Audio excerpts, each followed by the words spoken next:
Missed an episode of your favorite podcast? Choose from over a decade of content in our archives, not just the latest episode. All free at GCNlive.com.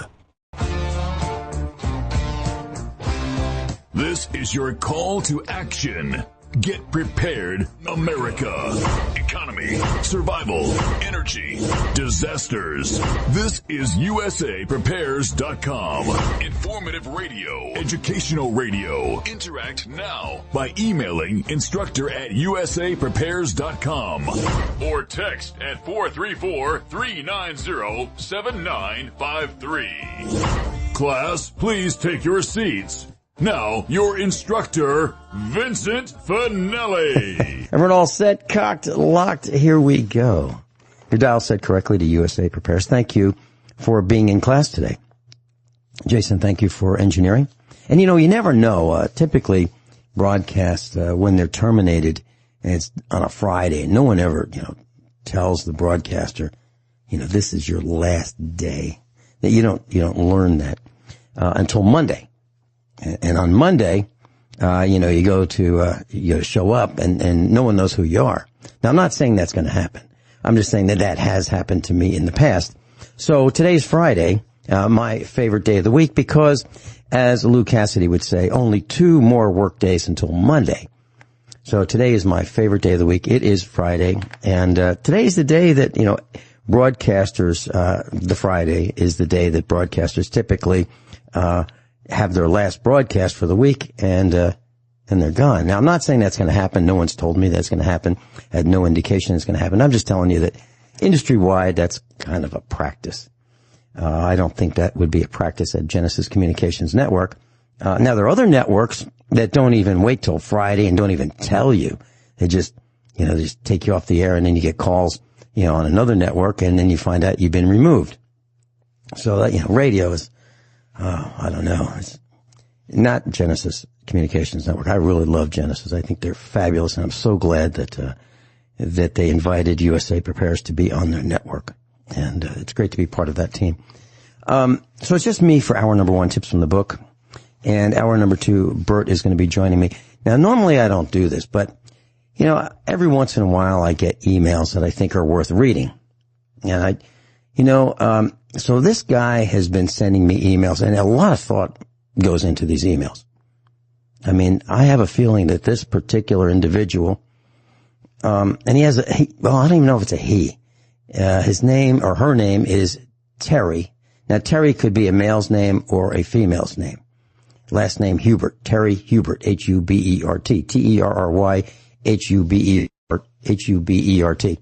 And so I don't know if Terry is a male or female, but I get the most fascinating emails. Now, a lot of thought goes into these, and I give these emails all the credit, all the credence, all the attention that they deserve.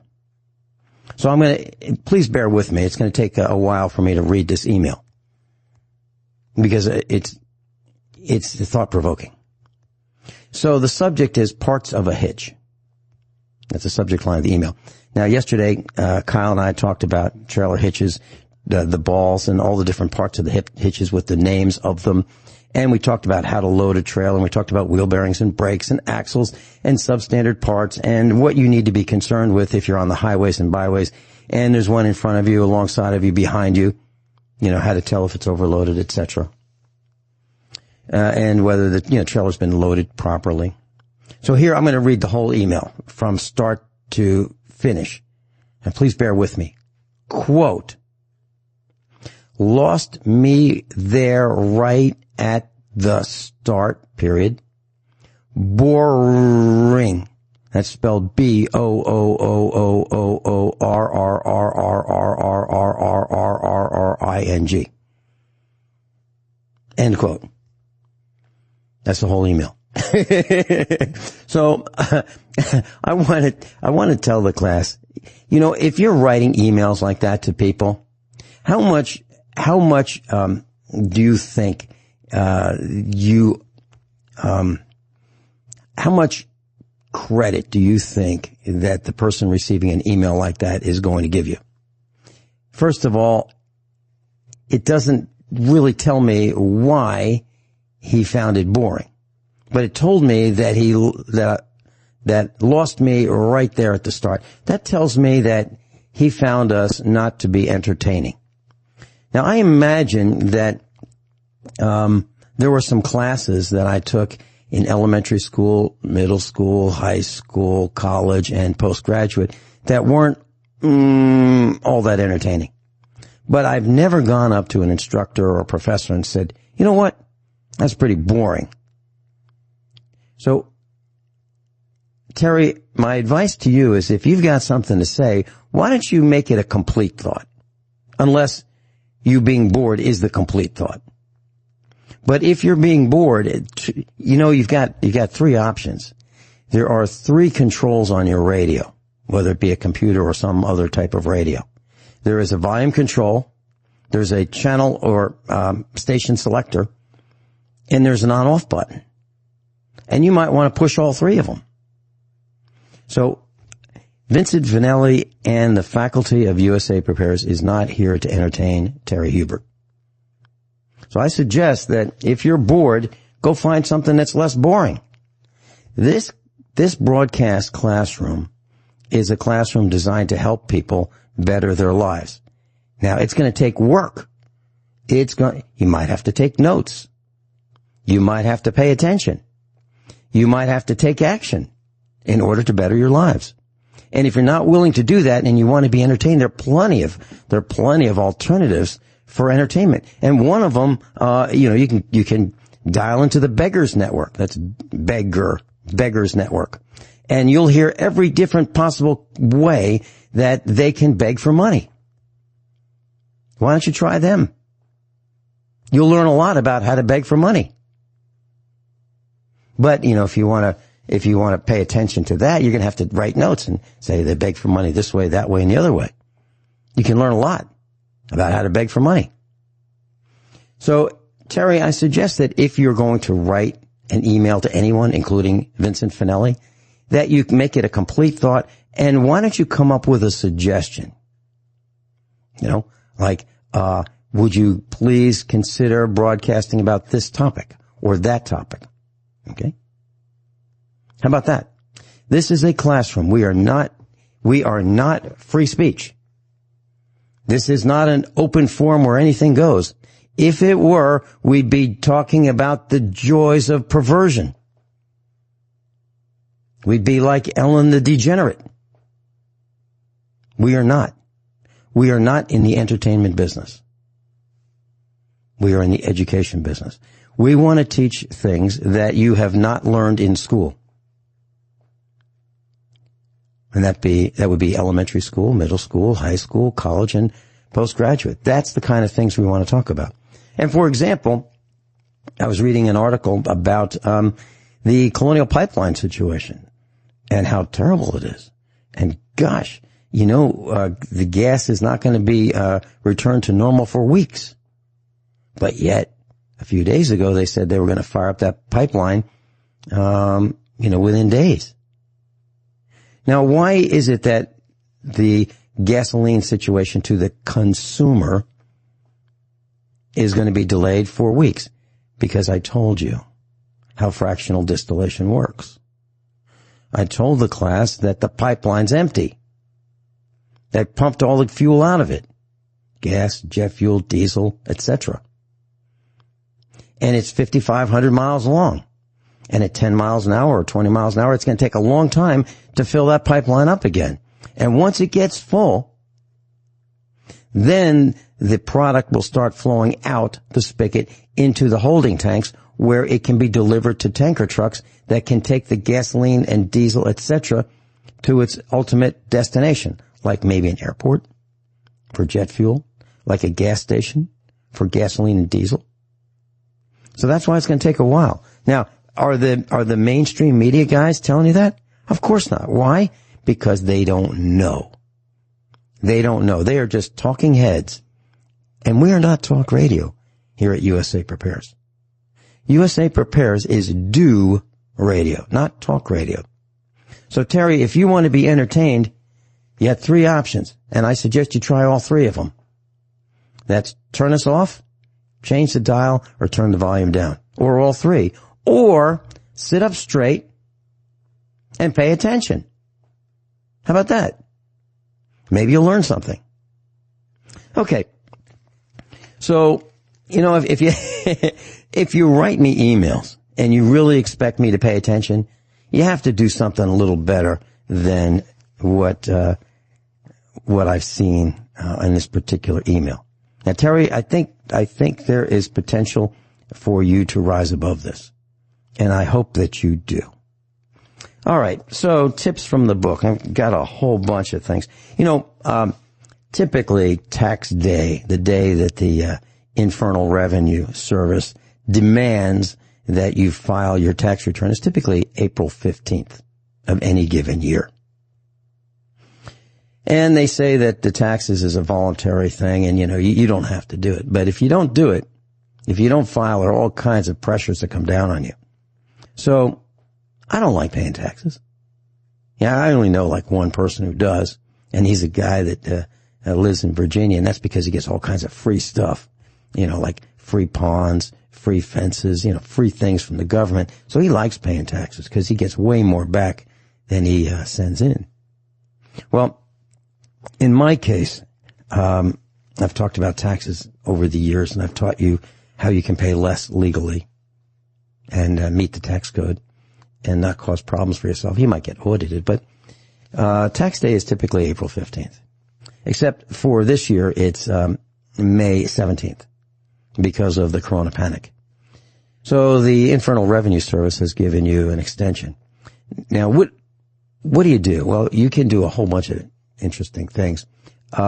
You can use software. You can use software to fill out your tax forms and print it for you, and it'll be all nice and neat. And all you have to do is, type in to the screen the information, and it will add, subtract, multiply, divide for you. Now, there's the premier or the leading software for the individual or the small business is TurboTax. Now, I got an email today, and it said, "Boy, I can save a lot of money on this new software called what's it called? Tax Act, TAXACT." And it's free if you're just a simple filer, just like TurboTax is. And then they have a deluxe version for $47.95. I'm just going to round, $48. Now, TurboTax is $60. Then Tax Act has a premier version for $72, and they say TurboTax is $90. And then they've got, whoa. Now, if you have a business and you're self-employed or freelancer or contractor, small business owner, they've got just what you need. And it's called the self-employed version, and it's $95, where TurboTax sells theirs for $120. I submit to you should not buy any of those. Why? Because all the information that you are going to be entering into those tax preparation programs is the same information that you can enter on the IRS 1040 form and other schedules. The only difference is you have to read the rules. Now, if you're going to go through all the work and complete the receipts and the deductions and all that and depreciation, you've done all the hard work anyway. So there are these tax preparation programs you can load onto your computer. And you can file electronically, and you buy them, and you can spend between $48 and $95 for Tax Act, or you can spend $60 to $120 for TurboTax. I've used them in the past once, and I learned that the plan is to sell me a new copy every year, and it didn't do anything for me other than let me type into a screen and print out the form and do some addition and subtraction and calculations for me. But by doing that, you don't learn the tax rules. And if you don't learn the tax rules, you don't know how to play the game. And if you don't know how to play the game, you're going to lose. Or you can pay someone to do your taxes for you. So I submit to you that people who don't do their taxes are either they have more money than than time, meaning they would rather spend the money to pay someone to do their taxes for them because they've got plenty of money, or they're lazy. Now, I don't have a lot of money, but I know where I can find tax deductions, all legally. And so what I do is I know the rules. And because I know the rules, I play by the rules. Because I play by the rules, I take advantage of tax deductions. And I have to pay, I can pay less in taxes, all legally, than the average bear. So I learned this a long time ago. I can work myself to death trying to make money and pay it to the government, or I can work less and know how to play the game. And I decided to learn how to play the game. And that was back in the 70s. So I know how this goes. And I know that, if the IRS wants to audit me, they can, but it'll be difficult for them. I'll be like their biggest pain in the neck because it'll take me forever to find those receipts. They can call me in and haul me into an audit and I'll be there and I'll have everything I need, but it takes me a long time to find it. So if they're on commission and I take them all day, they want to get me out of there. Because that's how the game's played. I know that. And so I even said on the air many, many times, if you want to audit me, go ahead. I'll broadcast it live. We'll give the tax people all the credit they deserve. Name their names, tell where they live, all that kind of stuff. And you know what? They're not interested. They have easier fish to fry. So you can do your own taxes. You can prepare them yourself. Just go to your favorite search engine. I hope it's DuckDuckGo, DuckDuckGo, and type in pub, P-U-B, as in publication, space 17, as in 17. And you'll find the rules. And you can read those rules and you'll be grinning from ear to ear, as I've said many, many times on the air. So when you learn that you can take deductions as part of your house, part of your lawnmower, your roof repairs, your driveway repairs, the lawn guy, if you have one, if you're too lazy to do your own lawn, you can deduct part of the lawn guy if you have a business based in your home. And who doesn't today? Since the COVID mismanagement by the past administration and the present administration, people are working from home if they're working at all. So if you're working from home, you can deduct part of your cost of your home. Electricity, mortgage, lawn care, part of that lawnmower, all those things. The rug that you had to put in there in your home office. It's got to be dedicated office, but, maybe we can talk about that someday if anybody's interested, but I don't think anybody's really interested in how to save money on taxes. Okay. So, brings me to, I was looking at the garage doors and I remember what happened. So when we built this house, we hired a garage door company to install the garage doors. I have 3 of them. Each one is 9 feet by 9 feet. So 3 garage doors, 1, 2, 3, all in a row. And they're a little larger than the average garage door. Typically they're like 8 by 8. 9 by 9 is the largest size that you can get, before you go into a commercial garage door. And commercial garage doors are ugly. They don't look good on a house. So we got, 9 foot by 9 foot. And we got the thickest steel door that you could get. And it's got lights. It's made by a company called Clopay, C-L-O-P-A-Y. And it's considered an okay garage door. And it's got foam insulation. And it's actually an okay door. It's not as good as CHI, which we have 3 more of those in another building that we have, but it's okay. So when the garage doors were installed, the guy brought the bill for me to pay. And I'll tell you what happened when we come back. Just back to Terry Hubert for a second, the person who emailed me. Terry, here's what I suggest you do. I suggest you start your own radio show or podcast. Spend the time and prepare for it. Do a good job. Send me a link to your podcast or your broadcast, and I'll take a listen. I'll tell you what I think. Okay? Or if that's too much work, why don't you give us a call? You can call us right now. I'll pay for the call. Well, actually, GCN will pay for the call. And that number is 866-582-9933. 866-582-9933. I've got the call screen up right in front of me, and it has an answer button, a hold button, an air button, and a drop button. So as long as you're polite, and as long as you're cogent, and as long as you've got something worth saying that our class would like and can learn from, I won't hit the drop button. Okay? So give us a call, 866-582-9933. So, taxes, you can do your own taxes. And I think people who don't are lazy, or they've been convinced into thinking that they can't do it and it's too complicated, so they have to hire somebody they don't even know and entrust that person with their personal finances and their bank account and information like Social Security numbers, bank account numbers, things like that. Why would anybody do that? I have no idea. Okay, so the gas shortage. We told you that this was a big deal. And gasoline hit, I don't know. It immediately spiked it all across the country to an average of $3 a gallon. Actually, just a little bit over $3 a gallon, but a little bit less than $3.01 per gallon. And in some locations, like in around Virginia, it hit $7 a gallon. Other places, it hit $9.99 per gallon. $9.99 per gallon. Now, what do you do when your favorite gas station does that to you? And they jack up the price more than 3 times normal in just like a couple days. What do? Do you say, well, it's a shortage and they have the right to do that? Well, you know that the price is going to come back down, right?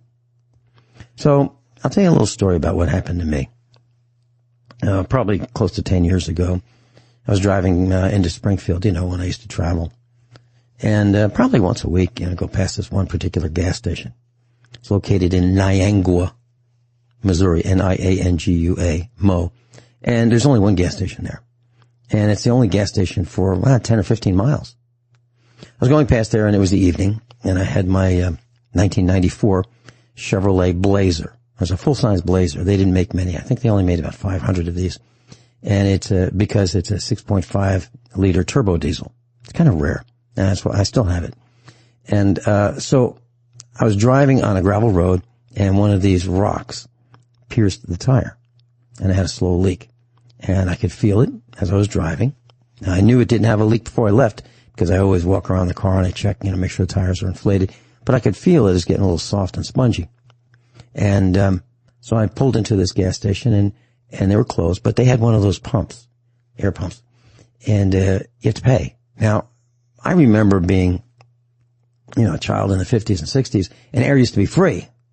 And you just pull up to the gas station, and whether they're open or not, you could uncoil the hose, turn the crank, set the pressure to the amount you'd like, and put air in your tire, and then put the hose back, coil it back up the way it was, and that's the way it was. It was free. Well, these guys charge 50 cents for some amount of air. And fortunately, I had 4 quarters, so I put 50 cents worth of air in it, and that wasn't enough. So I put another 50 cents in. That was all the quarters I had. It only took quarters. Didn't take dollar bills, didn't take credit cards, didn't take dimes, nickels, only took quarters. So I put the next 50 cents in, and it didn't have enough air to inflate the tire so I could drive on it, safely to get where I was going. And so I jacked up the car, changed the tire, and this happens to be a spare tire is in the rear, inside the truck, in the side, there's a side compartment where the jack and the tire is. So I took all the things that were in the back of the truck out. This is an SUV, a real SUV, not like the SUVs you have today. And took everything out, got the tire out, changed the tire, put the one that had a hole in it back in the spot where the spare was, and drove back home. And a couple of days later, I was going past that gas station, and they were opened. So I pulled in there, and I said to the gal behind the counter, there was a bunch of customers there. I said, "Excuse me, do you know that you charge for air, at that air pump over there?" She said, "Yes." And I said, "Do you know that if you put 50 cents in there, you won't get enough air to inflate your tire?" She said, "Yes." And I said, "Do you know if you put $1 in there, 4 quarters, you still won't have enough air to inflate your tire?" She said, "Yes." And I said, "Okay, well, since you know that, I'm never coming here again. Never." Now, it's only been about 10 years, so they've lost all of 100% of my business for 10 years. Now, why am I telling you that? because that is my attitude when people are greedy and people try to rip others off. Now, anybody that needs air. They're not putting air in their tires just for fun. They're putting air in their tires because they need it. Okay? And in my case, I had a problem, and they were holding me hostage. And did I ever think that putting 50 cents of worth of air in the tire wouldn't inflate it, or $1 worth for that matter? So I've never been back. Now you all know the story. It's the only gas station in Niagara, Missouri. So I have a feeling if you ever see it, you'll say, there's the gas station Vinny was talking about. We're not going there. So what a bunch of idiots, right? They overcharge you for something that ought to be free. Now I understand that they have to pay for that air pump, but they could have a compressor like they used to and an air hose, and it could be for free. And people would, sure, they'd stop there after hours, and sure, it would cost them a little bit of electricity, but they're selling gas and sandwiches and fried foods and Coke and Pepsi and Mountain Dew and all the rest of it.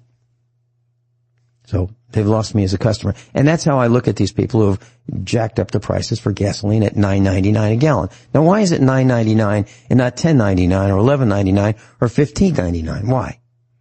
Because the signs, those electronic signs that flash the outrageous prices, only go to 3 digits, plus the 0.9. So they can't go to 10.00.9. They can't. They can only go, maximum price they can charge, according to their sign, is 9.999.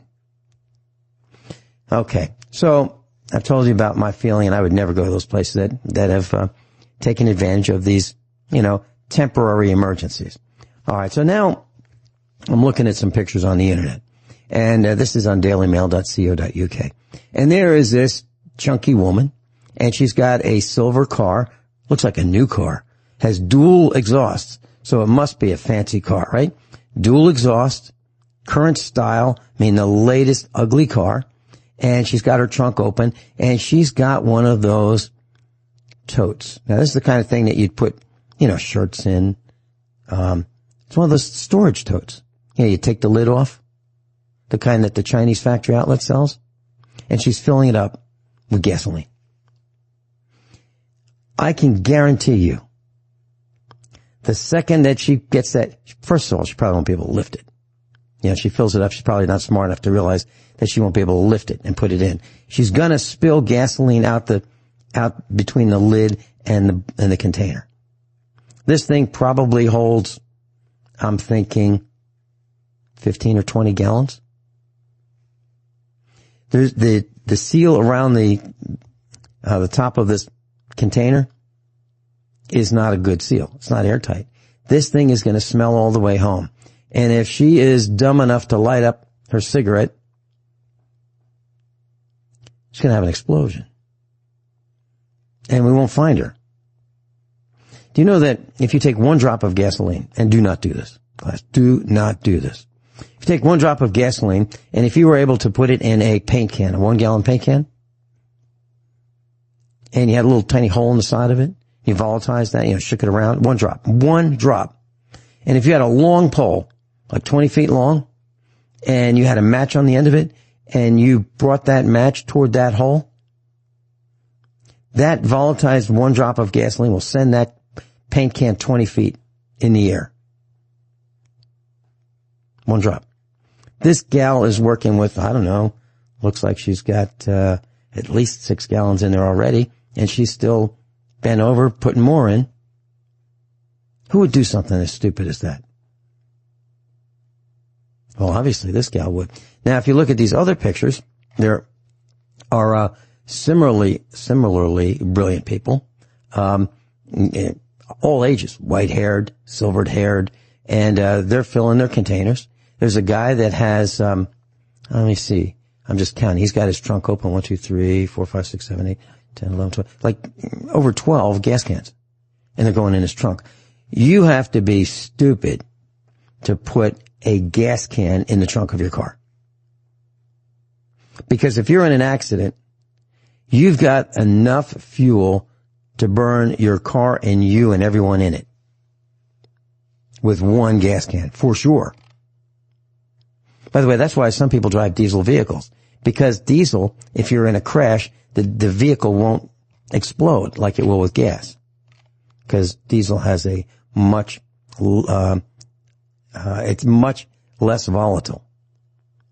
All right, so here's a picture of a guy with a pickup truck, and he's got 3 55-gallon drums, and he's filling them up. Now, he's got them in his truck because there's no way he'd be able to lift it, the 55 gallons of fuel in a 55-gallon drum by himself. There's no way he could lift that much weight. So he's got 3 of them. Here's a woman and looks like a guy, both chunky. 1, 2, 3, 4, 5, 6, 7. They've got 7 gas cans in their SUV or crossover. Now here's a guy that's really bright. He's got a trailer with 2 wheels, little tiny trailer, 2 small wheels. And this kind of trailer doesn't have brakes. And this is the kind of trailer that if you had one of those little riding lawnmowers that weighs like 300 pounds, you could drive that on. Well, he's got 4 55-gallon drums, 4. Gasoline weighs a little less than water does per gallon. Water weighs a little over 8 pounds per gallon. Gasoline weighs 6.4 pounds per gallon. And so 200 gallons, a 55-gallon drum gets filled 90%. Okay?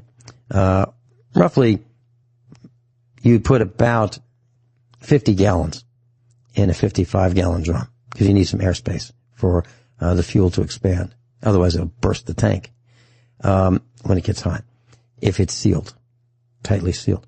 So this guy's going to put 200 gallons plus the weight of the barrels of fuel in this trailer. It's got one strap holding all 4 drums on a 1-axle trailer with 2 tiny wheels. And he's got all of the gas cans, the drums, in the front of the trailer, which is overloading the trailer. It's not balanced. It's way not balanced. Has no idea what he's doing. How much does that gasoline weigh? Well, it's 6.4 pounds per gallon, 200 gallons. That's 1,280 pounds, plus the trailer, okay, plus the steel drums, plus. It's overloaded. So, Hubert, that's why we talked about trailers yesterday, so you'd know things like this. Heads up. Pay attention, Hubert. You might learn something. We'll be right back. So, just about this gasoline situation. Some people have put gasoline in garbage bags. It's beyond dumb. Don't ever even think about doing that. Other people have put it in buckets. It makes no sense. Absolutely no sense. And so how bad is this problem? Well, currently, there are 10,000 gas stations, reportedly, between Texas and New Jersey that have run dry, meaning no gas.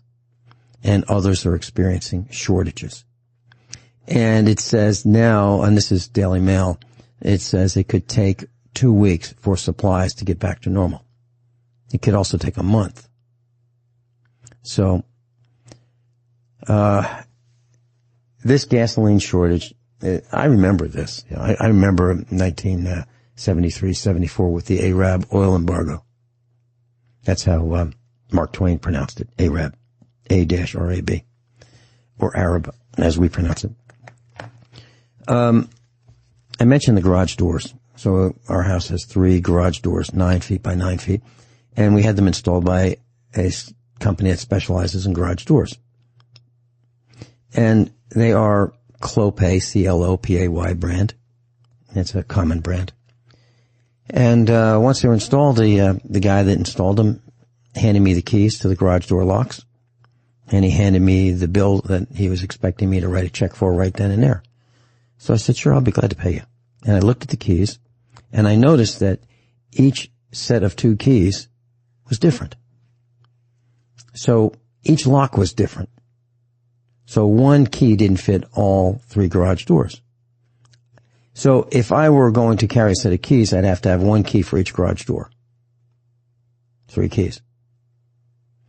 And I looked at him and I said, I'll be glad to pay you as soon as you replace these locks so that I have 1 key that fits all 3. And he looked at me like I was crazy. And I said, look, I've got a truck, And you're not going to believe this, but do you know that the key that goes in the door of the truck is the same key that goes in the other door of the truck? Both sides use the same key. And I said, not only that, in the house, which has 3 doors, plus the front door, do you know that all 3 of those locks use the same key? Do you know that? And that's what I expect with the garage doors. I expect all 3 to have the same key. I never thought that you guys would try to give me a different key for each garage door. He said, well, that's what we do. Can you imagine that? So there are plenty of people who don't think. Okay? And it's your job to think. So if you're like Terry Hubert, and you're sitting up straight in your seat and you're paying attention, you've learned some things in class today, right? You already knew not to put gasoline in a garbage bag. You knew not to put gasoline in a storage tote that you might put clothes in, because you know that, well, heck, it would smell all the way home. And the fumes are explosive. I know a guy who was burned really badly. A real smart guy. He was burned really badly because he poured gasoline out of one of those red containers into a hot gasoline engine. A little bit spilled on the muffler and boom! He was burned really badly. Rushed to the hospital. He's got scars all over him. It says right on the lawnmower instructions, don't do it. Everybody knows that. Even he knew that. But he did it anyway. So you don't have to do what other people do. You can be a lot smarter than others. And that's why there are plenty of radio stations that will entertain you. Okay? So our class is a group of individuals who want to learn. And they want to do better. And they want to be exposed to things that maybe they haven't heard before. A better way of doing things. Maybe saving money. Maybe avoid paying more taxes than you need to. And one way you can pay more taxes than you need to is to hire somebody. You can hire H&R Block. You can hire the local tax preparer. You can buy TurboTax or Tax Act, and you can still pay more than you need to. Why? Because if you don't read Publication 17, you won't know the rules. If you don't know the rules, you won't know how to play the game. Let me give you an example. So, last few days I've been riding around 60 acres spreading lawn seed. Now, I have a 4-wheeler. I bought a 4-wheeler for the farm. It's an old one. I think it's around 2007, I think. 250 cc's. It's a small one. Nothing special. It's a Kawasaki. Called the Kawasaki Bayou. And I put a crate on the back of it, and I used hose clamps to hold it down. Hose clamps were a tax deduction. The crate was a tax deduction.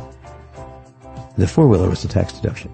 And I took a 5-gallon bucket that cost me $1.50 with the lid, used, and I drilled some small holes in it.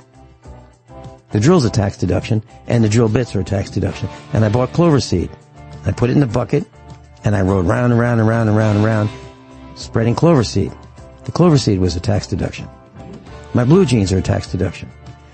My footwear was a tax deduction. My belt, my gun, my shirt, my hat, my earplugs, my sunglasses, all tax deductions. And you can do the same thing too, if you have a business like we do. We'll be right back. Everyone all set, cocked, locked? Here we go, hour number 2 of USA Prepares. I'm just chuckling because I sent an email out asking for a quote for a solar charge controller to a company that I know.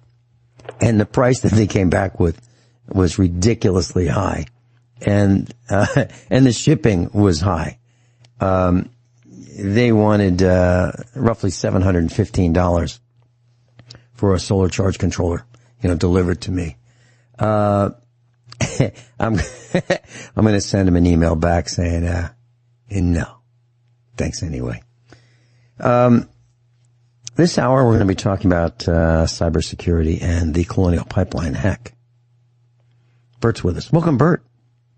Hey, Vin. How you doing out there? I am just stunned. I just can't get over people's behavior, things that they do, how stupid they are.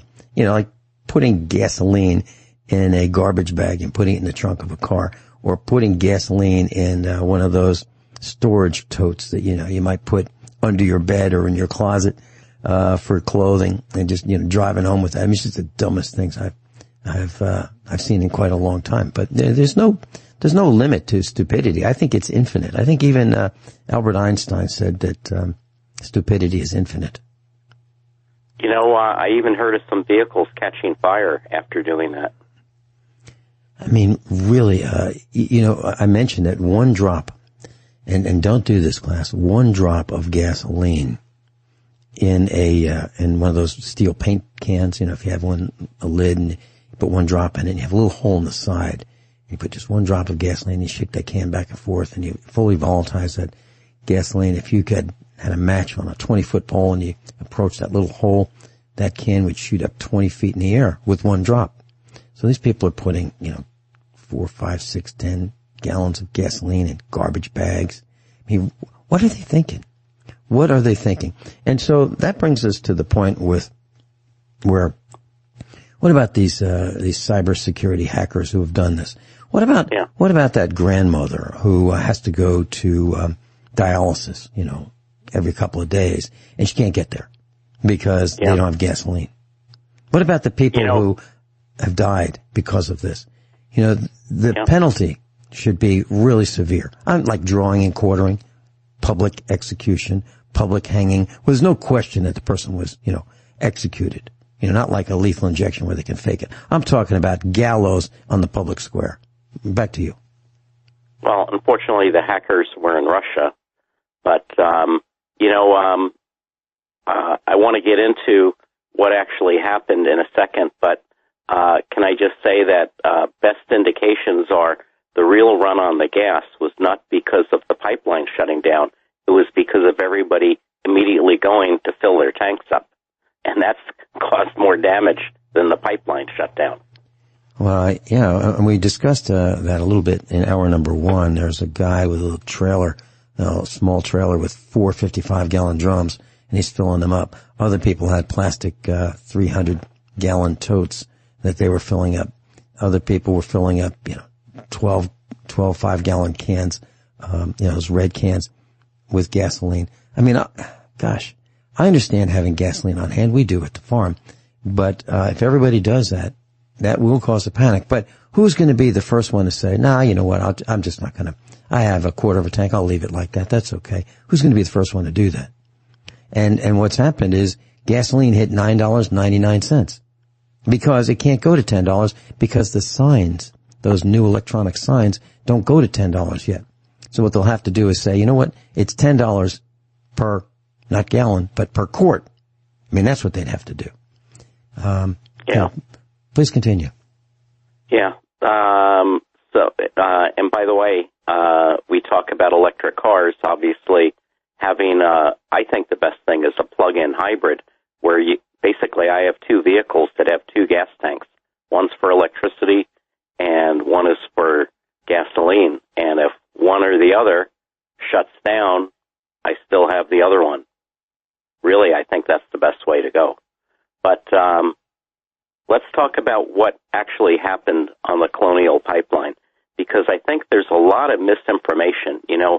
There's media that wants to kind of just evolve the story. And, for instance, the pipeline was actually not hacked. What happened was that the hack group stole the data for the pipeline from the company, and then the Colonial Pipeline freaked out and said, we don't know what could happen. So the pipeline itself shut itself down. The hackers did not shut the pipeline down. Now, how many people actually know that? Well, now thousands do. As of this second. Yep. Thousands do. Yeah. So, and I don't know if that was the right thing to do or the wrong thing to do, but the next thing the pipeline did is pay the ransom. And, at first that information was not coming out. But in fact, within hours of them being notified of the hack, they paid 75 bitcoins to the hackers. Immediately, they paid it. But at the same time, they shut the pipeline down themselves. So scratch your head on that one. But that's not the end of the story. The hackers being, I don't know if we can say this, honorable hackers. I don't think you can say that. But the hackers sent them the information, but the information was already encrypted, and Colonial Pipeline could not encrypt it. So how many people know that actually what it looks like is that the pipeline was restored without anything to do of the return data from the hackers because they couldn't decrypt it. So they basically slowly returned it from some obscure backups that they could find and slowly restored the pipeline. So the hackers made out with the money. The pipeline, now is restored, but actually probably got delayed by them trying to use the decryption from the hackers. And we have to wonder, did they really need to shut it down at all just because the hackers stole their database? And I don't know enough to say yes or no, but it seems like one alternative, at least for us to discuss and say could have been a possibility, would have been not to shut down the pipeline and not to pay the ransom. And but what happened, and gas stations still do not have all their fuel, and people are still online for the gas stations that have it to buy gas. So I was talking with a guy in a senior position at an insurance company, and this made the news. It's a pretty large company, and they were hacked. This was a little while ago. They were hacked, and the FBI got involved, the government got involved, and told the company to shut down all the email accounts, every single email account. So this hack wouldn't spread to all the computers of the remote workers of this particular insurance company. It's a really large company. You all know who it is. I'm just not going to say it. Well, ultimately, the company decided to succumb and pay the ransom to get the keys, because what happened is the hack compromised the files, the databases of this insurance company, and encrypted them. So to get the files unencrypted, they needed the keys. So the company paid the ransom, and the hackers, if you want to call them semi-honorable, wanted to send the keys to unencrypt the files. But they couldn't, because the government told the insurance company to shut down all the email accounts. So the company didn't have the email accounts to receive the keys to fix the computer's network. How's that? Yeah, we got to think this stuff out a little better. And I'm not saying the federal government can do a better job of figuring or giving us guidelines, but whether it's companies hiring better IT consultants, we have to think this out better. Okay, so I was telling Jason during the break, just as we were going to start this hour, that my parents had Blue Cross Blue Shield insurance. And they're living in Missouri. And there was this gal, either in New York City or New Jersey. I think probably she worked in New York City and lived in New Jersey. And she worked for the company. And like all brainless employees, she left the company's notebook computer in the backseat of her car. Someone thought that they deserved it more than she did and took the laptop or notebook computer. And we got notified that the information regarding my parents' health insurance account had been compromised, and so we needed to change all the checking accounts, savings accounts, credit card accounts, all banking accounts. Now, it's not that my parents used electronic banking. It's they sent checks, but the bank account numbers, etc., were part of this database. That, you know, did we know how much information that this insurance company was keeping on us? No, but they had it all. And so personal information, bank account information, all kinds of information was at risk for not just my parents.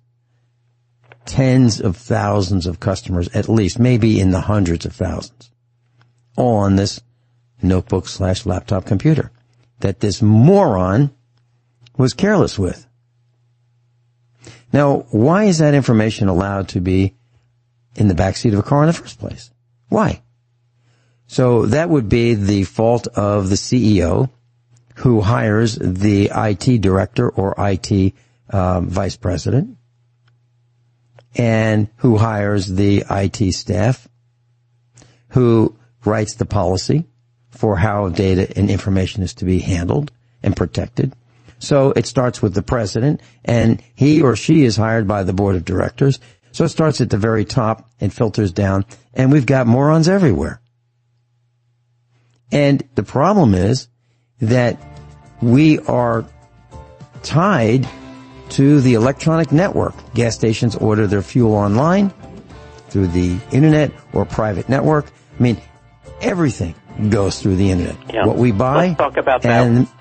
Yeah, let's talk about that. When we come back. I'd like to hear. Yeah. It's a mess. It's a mess. So we do it the old-fashioned way. We write checks. We'll be right back. Bert's with us live in California. Bert, back to you. Yeah, you know, I was just looking at some data, and people are complaining about $3 a gallon gasoline because of the run-on gas, and they fail to realize that out here in California we've been paying over $4 a gallon since January. So, and you know, some gas stations are close to $5 out here now. Has nothing to do with the Colonial Pipeline. So $3 would look cheap to us right now. But anyway, as I mentioned, most of the shortage of gas was simply because of the hoarding. Now, the pipeline made some really bad decisions on what they did, but you know, we'll be back to normal soon, hopefully. But well, soon, maybe a week or two. But this could happen again. And you brought up the internet. So what I'd like to talk about is what's called the Internet of Things. And I actually work in this field. A lot of it has to do with wireless, and I've developed products for it. But there's a scary part of it, because what the Internet of Things means is everything will be connected on the Internet. And, I mean, I'm talking about not just, you know, your car or your home, but I'm talking about your toaster, your electric toothbrush, your, you know, everything.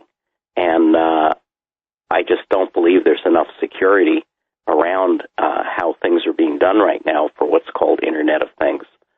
But I have a question for you then. You worked at a bank in, I believe, the 1980s?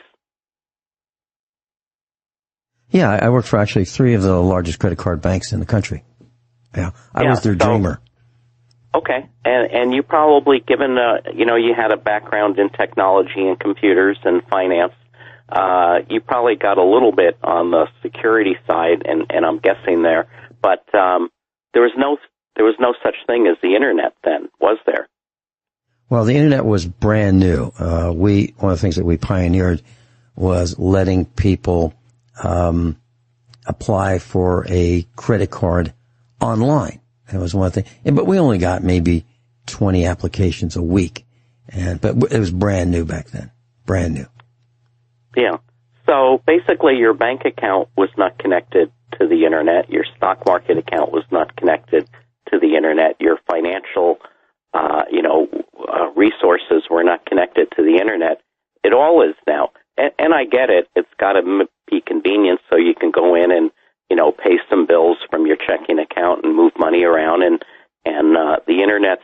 great doing that, but it's open to hack because obviously other people can get in to the internet. And if you think about it, does everything really need to be connected to the internet? In other words, let me throw this out for you. What if you have a power plant?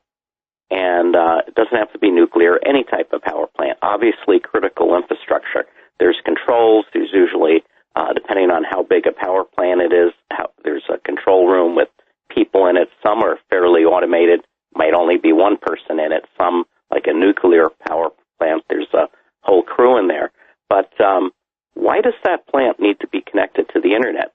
I mean, they do it so you can send data in and out and control things remotely and monitor things remotely, but maybe, just maybe, it should be removed from the internet. Why can't you control that power plant from computers right there in the control room with absolutely no connection to the outside world, except, maybe some outgoing statistics? Why couldn't you do that? And I propose you could do that. I know you can do it. I did it back in 1993. Zoom is a big deal, right? Meeting via Zoom. Well, back in 1993, I demonstrated, I took two personal, I did this with my computer class at the high school level in a very poor rural county of Virginia. I took two computers that we built in our classroom, and I used H.323 protocol, and literally we had video telephone, we had sharing of, it was point-to-point with a dial-up modem, 19.2 kbps modem, and we could have video, we could share files, we could share a whiteboard, all at the same time over a point-to-point communication. As a matter of fact, Newt Gingrich heard about it, and he really wanted it, but he wanted to have it, for the whole gang, for all of Congress, but it was just point-to-point with two people. So, yes, you absolutely positively can do what you're doing point-to-point. You don't need to have the internet for it. You're right. Bert's with us, and you're absolutely right, and I'm resisting and dragging my feet every step of the way about connecting to the internet and the Internet of Things. Currently, in 2000, 18% of the cost of the average automobile was due to electronics, 18% in the year 2000. 10 years later, it's 27%. That'd be 2010. 10 years later, it's 40%. That was last year, 2020. 40% of the cost of a new car is electronics. By 2030, they're thinking 45%. Back to you, Bert. Well, so are you saying that eventually it could be 100%? Then what would be giving?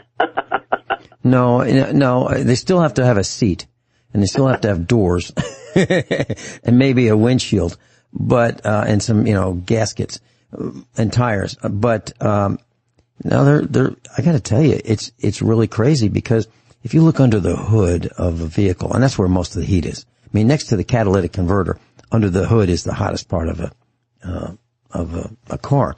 And that's where they put some of the computers, like the engine control computers. So if the underhood temperature is like 185, 195 degrees, because the engine's running at 205 degrees, it's crazy to put a computer there, because the computers have capacitors, electrolytic capacitors, and they dry out. They always dry out. It's just, when do they dry out? Is it 5, 10, 15 years? But that's one of the reasons why computers fail, because I'm just telling the class, I'm not telling you, you already know these things. But that's a big problem. Heat is an enemy of sophisticated electronics and semiconductors. Our class knows that. So, why are we putting the computers under the hood of a car? It's dumb. Yeah. No, you're absolutely right. We're getting a little obscure here, but electrolytic and also tantalum capacitors are one of the first things to go out on, let's say, a printed circuit board crammed full of electronics.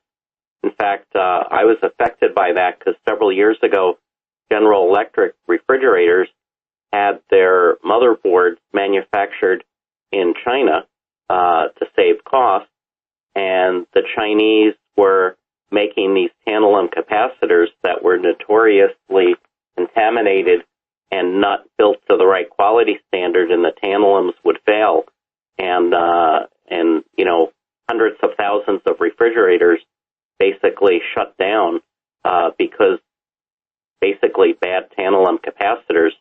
GE offered the replacement boards at cost, and I put one in myself in my refrigerator, but it was pretty nerve-wracking. And, when I found out what the cause was, I go, oh, my God, how could they have, not done the right quality control on those boards? Yeah, my refrigerator doesn't have a circuit board. It has just electrical controls. There's no digital display. It's got a compressor and it's got, relays, but they're all electromechanical. Nothing solid state in our refrigerator, freezer. Now, the dishwasher, that's different. That has a computer, but the idea is to keep those computers as cool as you can. As a matter of fact, the circuit boards, we have 3 charge controllers for a solar system, and they have these great big heat sinks, and they run hot. And I don't like it. I checked them yesterday, they were 120 degrees. So I have a fan on them, external fan, to keep them cooler than they would normally be, because I think it'll make them last longer. And I don't want to replace these, $500 charge controllers, and I don't want to have to replace the capacitors in them because they dried out prematurely because they got too warm. But I don't think the customers of these companies really understand how dependent they are on the Internet of Things. Now, please continue, Bert. Yeah, well, you're absolutely correct. And, sometimes the best security is simply to literally remove your computer or computer system from the Internet. And in many cases, you don't need to be on the Internet, depending on what those computers are doing. I gave you the example of the power plant. Well, let's look at the pipeline. I mean, did that pipeline really need to be connected to the Internet? I'm not so sure. You can make decisions on what to pump, whether you're sending diesel fuel up that day or gasoline or whatever it is. You can make those decisions by calling someone up on the phone and pushing the right buttons at the control center. You don't need to have your data, the database for, let's say, that pipeline exposed over the Internet. Just keep it, keep it stored on a hard drive at the central location, and if somebody wants it, figure out a better way to get it to them than just giving them a passcode to get in on the Internet into that computer system. I mean, there's ways to do it. And, I mean, literally the best way is just pull the plug and remove the Ethernet connector from your computer. I guarantee you won't be hacked if you do that. Okay. Bert, do you remember back when personal computers were making the scene, and under the monitor you could have one of these switch boxes, and they would have a master switch, and then these were neon lighted or neon illuminated rocker switches that would disconnect the power for the computer, the monitor, the printer, auxiliary 1, auxiliary 2. Do you ever see those? You know what I'm talking about? Yeah, they sat under the monitor. I use those. Okay. Well, I bought 2 of them years and years and years ago. I bought them used on eBay. And so I've got them right in front of me. 2 of them, one stacked on the other. And I'll tell you what I have connected. So there's a master switch for the top one. And on top of that, there's a flat screen. So I have the network connected to it, meaning this network switch is connected to one of them. The mic mixer and the mixer that I use for this broadcast is connected to another one. And then there's PC number 1, PC number 2, and PC number 3. Monitor number 1, monitor number 2, monitor number 3, the printer, and a DVD Blu-ray player / television screen is connected to the other one. And then there are 2 master control switches. So what happens after the broadcast, after I'm done, I shut off the power to the devices I'm not using. And if I shut off the switch that says net for network, the network switch goes off, and that's the equivalent of unplugging the network switch from the Internet because there's no power to it. And that's what I do. So I'm not going to be hacked because I shut off the computers, not by the on-off button on the computers. Because if you just use that soft touch button class, your computer's not off. It's just sort of off. Because if you look at the back, you'll see that there are LEDs that are lit up, like for the network. So even though you've pushed that button on the front of your computer tower, for example, your computer's not off.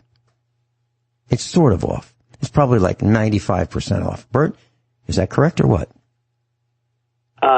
Yeah, I mean that it sounds like you've thought this through, just what we're talking about, because, I'd have to see your network to tell you exactly what's going on, but just literally removing your computer from the network. And by the way, be careful about connecting it to your TV, because the TV might be plugged into the internet. There was a story out that Samsung was actually monitoring people's homes through the internet connection on the TVs, and they were collecting data about your TV viewing habits and sending it back over the internet, basically spying on you through the internet connection plugged in your television set. Right, and they had monitors. So if you think about it, class, when you're watching TV, you've gotten a position where you can see it, easily, comfortably. Well, your TV, if it had a camera and a microphone, it could watch and listen to you comfortably. So the TVs that we have in our house are not smart TVs, because we're smart enough not to have a smart TV. Yeah, do you have trouble in vacuum tube replacements when you need to repair those TVs then? Yeah, it's funny you say that, but that's what we used to do. We had vacuum. No, these are solid state, but they're not connected to the internet. Now we have a Blu-ray player that if I wanted to watch Netflix or something like that, or watch a YouTube video, I can power it up. But it's normally not powered up.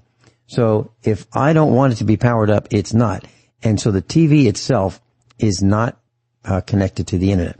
But the Blu-ray player is. But it's an old Blu-ray player before microphones and all that stuff. So it's an old one. I mean, real old. As a matter of fact, some of the equipment that we have is so old that Netflix says, no, we don't even support that anymore. So, wow. That's old. Yeah. You got to be careful, because sometimes when you shut something off, it's not off. Did you know that?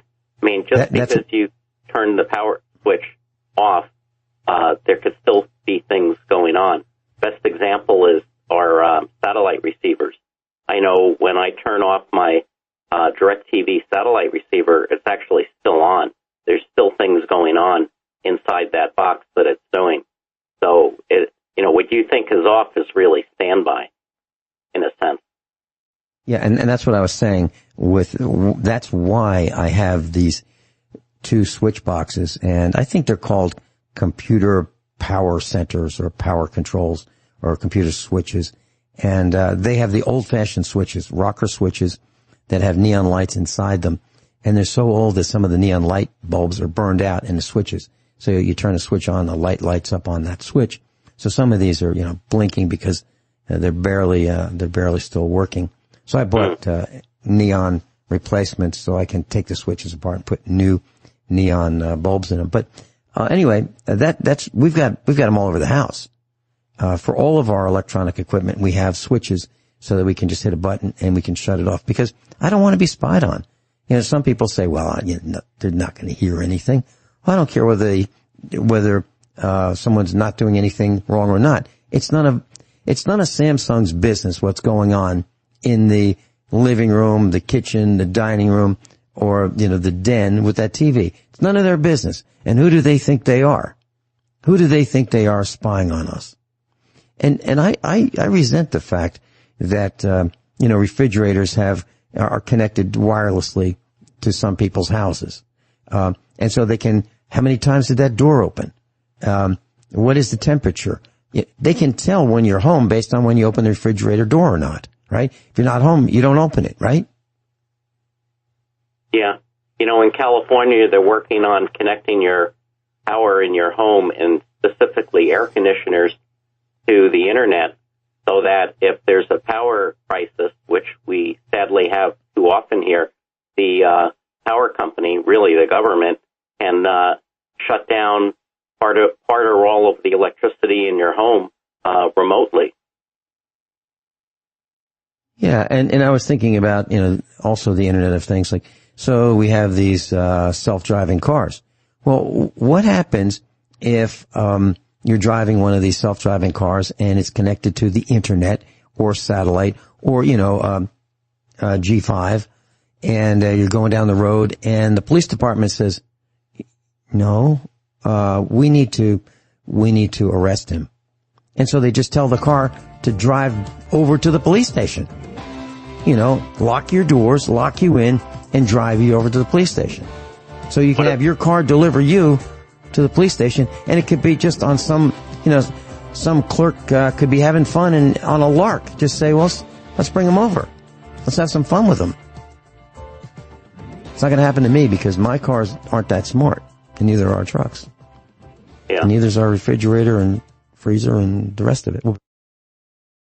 I went through great lengths to buy a spare television, 43-inch, so that we could get the last non-smart television.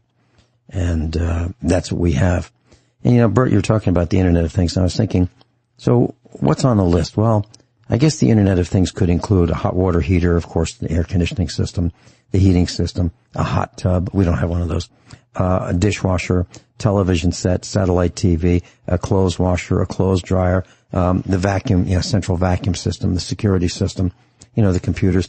So whoever they are, the deep state could know when you wash your clothes, when you dry your clothes, when you turn on the heat for the hot tub, how often you open and close the refrigerator and freezer doors, what you're watching on TV and for how long, and whether you leave the TV on all night or not.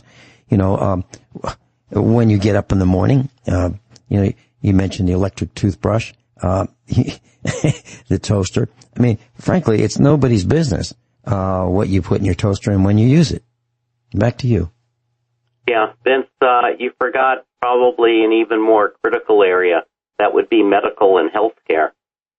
And they already have it. I mean, think about it. They already have it. They already have it. They absolutely, they know electronically, they know about your x-rays. They know about your medical records. They know about what medicines you're on. They know whether you reorder them or not. And they control your medicines. They control every part of your life already. And now they just want to know more. They want more information. And you think about it. And I've asked this question, hypothetical question. What would the king do? What would the king do? And what I mean by that is, if there were a king, what would the king want to know? Would the king want to reduce air pollution? Yeah, I think so. Would the king want to unclog the highways? Yeah, I think so. Would the king want less people to be clogging and using resources? Yeah, I think so. So what would the king do? Well, it'd be population reduction. Okay. And the king's in charge because the king has an army. The army has all kinds of names. It's got Air Force, Navy, Marines, regular army. Then they have the police and they have the sheriff's office. I mean, there are all kinds of armies. And then there's the IRS army, the tax people to control our behavior.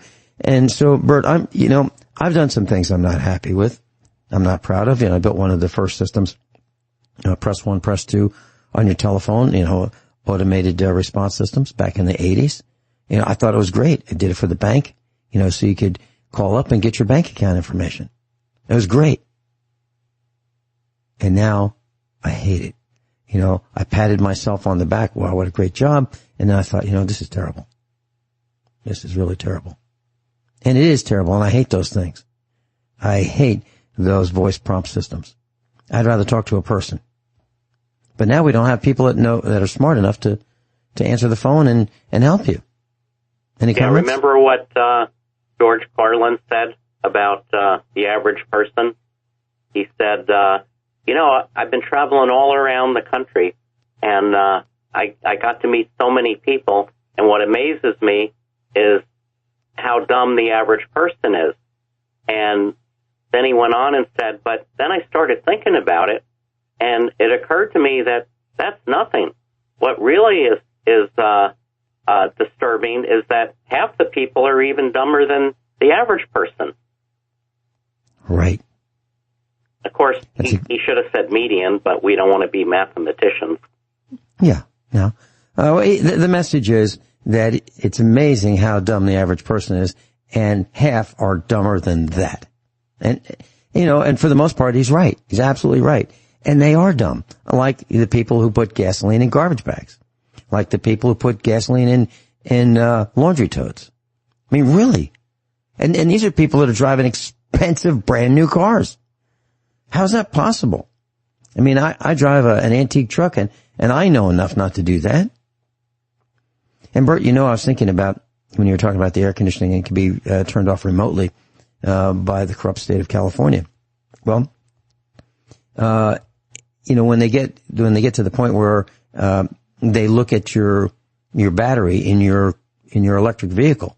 So if the Internet of Things has, if you're plugged in and there's a way you can monitor your battery remotely, they can monitor it as well. And they can say, well, Bert's got a quarter of a charge, and I'll give him like 30 miles, maybe 40 miles if he, goes slowly and the wind's going the right way and he's going downhill. Let's lock him into that area. So we're just going to shut off his charger. Oh, worse than that, they want to monitor where you're going to be driving to. Yeah. And, and for that reason, I don't wash my license plates. If I wash the vehicle, I wash everything but the license plate. I want to save that extra detergent for something important. So I don't wash my license plate. Either one. So class, we're in for a rough ride, and the Internet of Things is going to help them monitor you. So you can resist it. You can. There's not much going on here with the Internet of Things. Actually, there's nothing going on with the Internet of Things. Bert, thanks so much for sharing your wealth of knowledge with us. And thank you, Vince. A little scary. See you next week.